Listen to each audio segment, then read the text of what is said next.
Have you ever wondered how sounds make their way from the source all the way to your brain? Take a trumpet, for instance. When it's played, it makes sound waves in the air.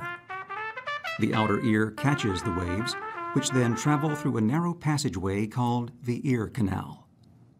The sound waves reach the eardrum, which is a membrane roughly half the size of a dime.